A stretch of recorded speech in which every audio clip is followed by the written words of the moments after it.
বন্ধুরা, আজকের ভিডিওতে স্বামী ও স্ত্রীর সম্পর্ক কীভাবে মধুর করে তুলবে তাই ভিডিওর মাধ্যমে তুলে ধরব।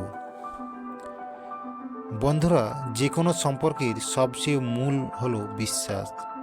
যে কোনো সম্পর্কে সৎ থাকাটা সব থেকে বেশি জরুরি। আপনি আপনার জীবনসঙ্গীকে কতটা বিশ্বাস করছেন তার উপর নির্ভর করে আপনার ভবিষ্যৎ জীবনের সম্পর্ক নির্ভর করছে। অকারণে সন্দেহ করা যে কোনো সম্পর্ককে ভেঙে দিতে পারে। বিশ্বাস যে কোনো সম্পর্কে দীর্ঘ করে। আরেকটা ইম্পর্ট্যান্ট কথা বলি, যেটা প্রত্যেকটা সম্পর্ককে ভেঙে পড়ার মূল কারণ হয়ে দাঁড়ায়, তা হলো বন্ধুরা, আমরা সবাই মানুষ। তাই প্রত্যেকটা মানুষের জীবনে ভুল হয়। মানুষ মাত্রই ভুল হয়। আমরা চাইলেও আর না চাইলেও আমাদের অজান্তে কোনো না কোনো ভুল হয়েই যায়। তাই যে কোনো সম্পর্কে দুজনের মধ্যে যদি একজন কোনো না কোনো ভুল কাজ করে ফেলে, তো তাকে প্রথমবার ক্ষমা করুন।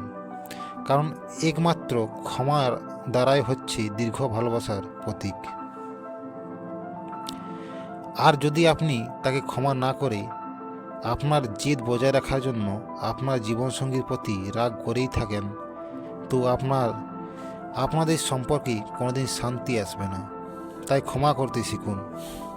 দ্বিতীয়ত, যে কোনো সম্পর্কে মধুর রাখার জন্য দুজনকে সঠিক সময় দেওয়া উচিত।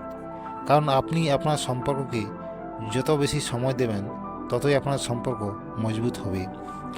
বিয়ের পর প্রথম স্বামী স্ত্রী প্রচুর একসাথে সময় কাটান। তারপর যত দিন যায়, সংসারে চাপে আস্তে আস্তে স্বামী ও স্ত্রীর পরস্পরের সাথে সময় কাটাতে ভুলে যায়। এর থেকেই শুরু হয় তাদের মধ্যে দূরত্ব।